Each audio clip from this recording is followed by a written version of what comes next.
আচ্ছা জিসান ভাই, আমাদের তো রিথিঙ্কের পক্ষ থেকে আসলে সায়েন্সের একটা ফুল কোর্স লঞ্চ করেছি। এখন বাজারে আসলে সায়েন্সের অনেকগুলো কোর্স আছে। এখন ওই কোর্সগুলো বাদ দিয়ে আসলে আমাদের রিথিঙ্কের সায়েন্সের কোর্সটা কেন কেনা উচিত, কি কি ফিচার থাকছে যদি একটু বলতেন। হ্যাঁ, তোমার কথার সাথে পুরোপুরি একমত। বাজারে আসলে অনেকেরই অনেক প্ল্যাটফর্মেরই অনেক কোর্স আছে, বাট কেন আমরা সেরা বা কেন আমরা বাকিদের থেকে ডিফারেন্ট? অলরেডি যদি দেখো, আমাদের কোর্সটা তো আমরা অফার করছি 27 ব্যাচের জন্য, বাট অলরেডি 26 ব্যাচের জন্য কিন্তু ফ্রিতে আমরা অনেক কাজ করেছি, তাই না? সো এই যে ভিডিওগুলো কিন্তু 27 ব্যাচের ওরাও দেখতে পারবে। প্লাস আমরা কিন্তু শুধু যে থিওরি পড়াই আমাদের দফা রফা হয়ে যাচ্ছে তা কিন্তু না, আমরা কিন্তু এক্সপেরিমেন্টে কাজ করছি, আমরা অ্যানিমেশন নিয়ে কাজ করছি। সো আমাদের কিন্তু অ্যাডেড অনেকগুলো ফিচার্স। প্লাস আমাদের প্রতিটা টিচার যদি দেখো, প্রতিটা টিচারদের ক্লাস যদি স্টুডেন্টরা, আমি বলতেছি না যে আগেই তুমি পারচেস করো, তুমি আগে ইউটিউবে ঢুকে তুমি আমাদের সব ক্লাস দেখো আমাদের ফিজিক্স ক্লাস কে নিচ্ছে, আমাদের কেমিস্ট্রি ক্লাস কে নিচ্ছে, বাকি সব ক্লাস কোন টিচার নিচ্ছে সেই ক্লাসগুলো দেখে তুমি জাজ করো। প্লাস আমরা এক্সপেরিমেন্ট নিয়ে কী কাজ করতেছি, আমরা অ্যানিমেশন নিয়ে কী কাজ করতেছি, সব কিছু দেখো। সো আমরা যেটা করতে চাই, আমরা একটা ইম্প্যাক্ট ক্রিয়েট করতে চাই ওদের লাইফে। সো এই যে এসএসসি 27-এর স্টুডেন্টরা, এখন তো রাইট নাও কি মাস চলতেছে, মে মাস চলতেছে, সামনে ওদের, যদিও শিক্ষামন্ত্রী প্রথম বলছিল ডিসেম্বরে পরীক্ষা হবে, বাট পরীক্ষাটা এখন আবার বলতেছে জানুয়ারি। সেটা নিয়ে আমি একটা গাইডলাইন বা রোড ম্যাপের মতো ভিডিও করছিলাম, ওখানে আমি বলে দিচ্ছি হয় ডিসেম্বরে হবে, বাট যেহেতু আগে আনছে ডিসেম্বরে না হলেও জানুয়ারিতে হবে। সো কথা কিন্তু ওইটাই হচ্ছে, মানে ওই রকমভাবেই প্ল্যান আগাচ্ছে। সো এই যে টাইমটা এখন যেটা হয়, অনেক স্টুডেন্টই আছে এর মধ্যে ভালো পড়াশোনা করছে। এখন এমরান, তুমিই বলো সেই পার্সেন্টেজটা কত? আমার মনে হয় খুবই কম, কারণ সবাই আসলে একদম শেষের দিকে পড়াশোনাটা শুরু করে, মানে এটাই হচ্ছে উপযুক্ত সময় শুরু করার জন্য আর কি। সো বেসিক্যালি হয়তো অনেকে মনে করো, আমি কোনো একটা সাবজেক্টের এক্সাম্পল হিসেবে বলি, মনে করো হায়ার ম্যাথ, কেউ অর্ধেক চ্যাপ্টার পড়ে ফেলছে অলরেডি, বাকি অর্ধেক চ্যাপ্টার ও ধরেই নাই।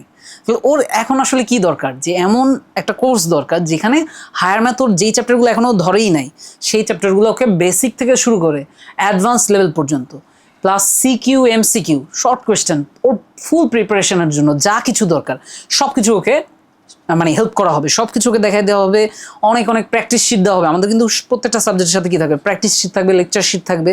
সো একটা কমপ্লিট প্যাকেজ বলা যায়। আর রেগুলার কিন্তু ওরা কি দিতে পারবে, এক্সাম দিতে পারবে। কারণ এটা কিন্তু ইম্পর্টেন্ট, তুমি আমার সাথে এগ্রি করবা। স্টুডেন্টদের অনেক সময় মনে হয় যে আমি হয়তো অনেক ভালো, আমি হয়তো ফিজিক্স অনেক পারি, বাট ওই পরীক্ষার হলে গিয়ে তো দেখা যায় যে ধরা খেয়ে যাচ্ছে। সো আগে নিজেকে ওই রিয়ালিটি চেকটা কি দরকার, মনে হয় যে অনেক কিছু উল্টায় ফেলবো, বাট আসলে যখন সিচুয়েশন আসে তখন একটা স্টুডেন্টকে আসলেই উল্টায় ফেলতে পারবে নাকি নিজেই উল্টায়া যাবে, সেটা হলো দেখার বিষয়।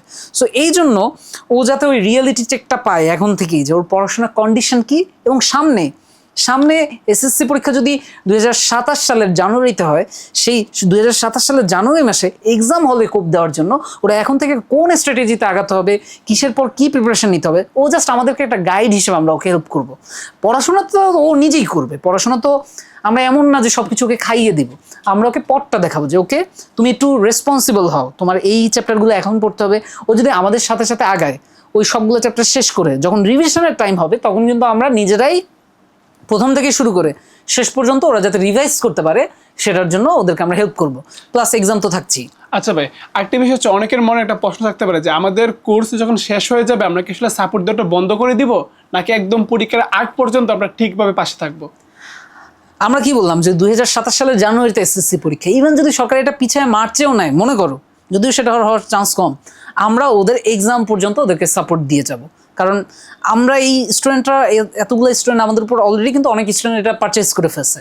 সো এতগুলো স্টুডেন্ট আমাদের উপর ভরসা করছে, আমাদেরকে ওদের পকেটে পয়সা দিয়ে এই কোর্সটা কিনছে। সো এটা একটা আমাদের জন্য দায়িত্ব।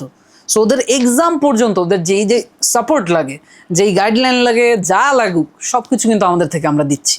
সো আমাদের কিন্তু ওভারঅল ওকে সবগুলো ফিচারের দিকে দেখাতে হবে যে আমাদের ক্লাসগুলো আমরা কীভাবে নিচ্ছি, আমরা কীভাবে ওদেরকে আমরা একটা ইসের মধ্যে রাখবো, মানে সবসময় যাতে ওরা পড়াশোনার মধ্যে থাকে, আমরা নিশ্চিত করবো যে ওরা যাতে টেবিলে থাকে। এটার জন্য যা যা প্রয়োজন আমরা ওদের গার্ডিয়ানের সাথেও বসবো, আমরা রেগুলার মিটিং করব, রেগুলার উইকলি একদিন ওদের এক্সামে কী কী প্রবলেম ফেস করতেছে, ওভারঅল পড়াশোনা নিয়ে কী কী প্রবলেম ফেস করতেছে, কেন ওদের মোটিভেশন মাঝে মধ্যে থাকে না। সো রেগুলার কিন্তু আমরা স্টুডেন্টদের নিয়ে বসবো, ওদের সমস্যাগুলো দেখবো, সমস্যাগুলো কীভাবে সলভ করা যায় সেটার আইডিয়া দিব। আচ্ছা, এর মানে হচ্ছে রীতি কিন্তু তোমাদেরকে মানে জাস্ট একজন টিচার দিচ্ছে না, বরং একজন মেন্টর দিচ্ছে, যে তোমাকে শুধুমাত্র হচ্ছে পড়িয়ে দিবে ওইটা না, বরং তোমাকে একদম ফলো আপ করবে যে তুমি আসলে সম্পূর্ণ বিষয়টা ভালো করে বুঝতে পেরেছো। আরেকটা বিষয় ছিল ভাই, যে রীতিং তো সর্বপ্রথম এইবার আসলে পেইড কোর্স লঞ্চ করেছে। তো আসলে আমাদের কন্টেন্ট কোয়ালিটি কীরকম হবে এটা আসলে তারা কীভাবে যাচাই করতে পারে?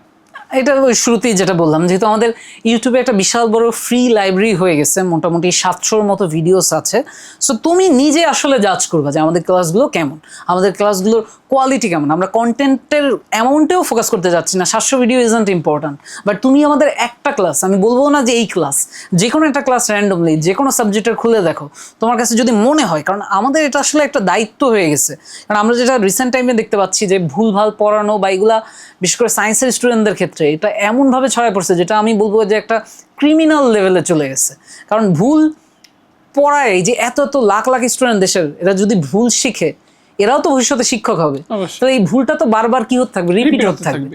সো এখানে অবশ্যই আমাদের একটা দায়িত্ববোধের জায়গা থেকে আমরা আসলে এই কোর্সটা লঞ্চ করেছি, যাতে স্টুডেন্টরা কোনো ভুল না শিখে, স্টুডেন্টরা ঠিক শিখে এবং এক্সামের জন্য ওদের কী কী দরকার, যেহেতু এক্সামেও ভালো রেজাল্ট করতে হয়, কারণ পড়াশোনা করা এক জিনিস আর পরীক্ষায় ভালো রেজাল্ট করা সেটাও কিন্তু একটা স্কিল। কারণ অনেক স্টুডেন্ট থাকে যারা পড়াশোনা হয়তো করতেছে, বাট পরীক্ষার হলে গিয়ে ওরা দেখা যায় যে তালগোল পাকায় ইমপ্লিমেন্ট করতে পারতেছে। ইমপ্লিমেন্ট করতে পারছে না। তো আরেকটা বিষয়, আমাদের কিন্তু আসলে 20 তারিখের আগে তোমরা যদি একদম সায়েন্সের ফুল কোর্সটা কিনো, একদম অনেক বড় একটা ডিসকাউন্ট থাকতেছে, কিন্তু তুমি আসলে এটা 20 তারিখের মধ্যে কিনতে হবে। আর 20 তারিখের পরে ডিসকাউন্ট থাকবে নাকি থাকবে না কেউ জানে না। সুতরাং 20 তারিখের আগে কিন্তু আসলে সায়েন্সের ফুল বান্ডেল কোর্সে তুমি অবশ্যই এনরোল করে ফেলবা। আর আমাদের লঞ্চিং লাইফটা কিন্তু 19 তারিখ সন্ধ্যা 7টায় আমাদের পুরো আমাদের প্রোগ্রামের নাম কি, রিথিঙ্ক রিভিশন প্রোগ্রাম। আমাদের এই যে আরআরপি এর সায়েন্স বলি, কমার্স বলি বা ইভিএমআই বলি, সব কিছু কিন্তু আমরা ওই ইভেন্টটাতে লঞ্চ করব। সো সবাইকে আসলে আমরা ওই ইভেন্টটাতে এক্সপেক্ট করছি। সো সবাই থেকো, এবং আশা করছি আমাদের একসাথে একটা সুন্দর একটা জার্নি হবে, যেখানে আমরা সায়েন্সের সব কিছু যেমন শিখতে পারবো, একই সাথে এক্সামের জন্য আমরা নিজেরা প্রিপেয়ার হয়ে যাব 100-তে 100। সুতরাং দেখা হচ্ছে 19 তারিখ ঠিক সন্ধ্যা 7টায়।